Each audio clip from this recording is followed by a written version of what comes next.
এই যে টানা ঝুমঝুম বৃষ্টির দিনে মনটা কেমন যেন অন্যরকম হয়ে যায় না? চারপাশে যখন বৃষ্টির শব্দে ঢাকা পড়ে যায় তখন মনটা চুপি চুপি বলে একটু গরম গরম পাতলা খিচুড়ি হলে কি দারুণ হতো। আর তাই আমি আজ রান্না করে ফেললাম পাতলা খিচুড়ি। ভুনা খিচুড়ি তো প্রায়ই খাওয়া হয়, কিন্তু এই বৃষ্টির দিনে পাতলা খিচুড়ি স্বাদটাই যেন অন্যরকম। তো চলুন ঝটপট দেখে নিই আজকের পাতলা খিচুড়ির রেসিপি। প্রথমে এখানে ডাল নিয়ে নিয়েছি, বুটের ডাল আর মসুর ডাল নিয়েছি। এগুলোকে সুন্দর করে ধুয়ে পরিষ্কার করে নিব। এখন চুলায় বসিয়ে দিব সিদ্ধ হওয়ার জন্য। আজকের খিচুড়িটা রান্না করব গরুর মাংস দিয়ে। এখন আমি মাংসটাকে সাইজ করে নিচ্ছি। এই তো সাইজ করা হয়ে গেছে। এখন আমি এগুলোকে ধুয়ে পরিষ্কার করে নিয়েছি।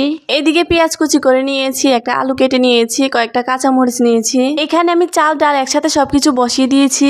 বলক চলে আসলে এখন আমি দিয়ে দিচ্ছি পেঁয়াজ রসুন আদা বাটা, দিয়ে দিচ্ছি কিছুটা তেল, আরো দিয়ে দিচ্ছি কয়েকটা কাঁচামরিচ। এখন যে আলুগুলা কেটে রেখেছি ওইগুলা দিয়ে দিব। ঢেকে রান্না করব সবকিছু সিদ্ধ হয়ে যাওয়া পর্যন্ত। এখন মাংসটা রান্না করে নিব।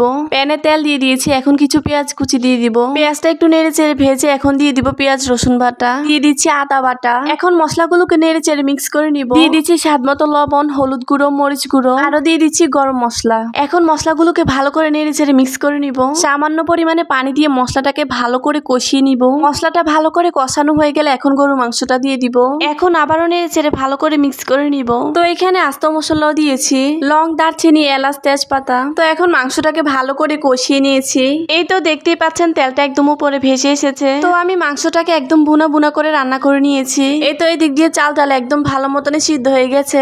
এখন যে মাংসটা বুনা করে রেখেছি ওইটা দিয়ে দিব।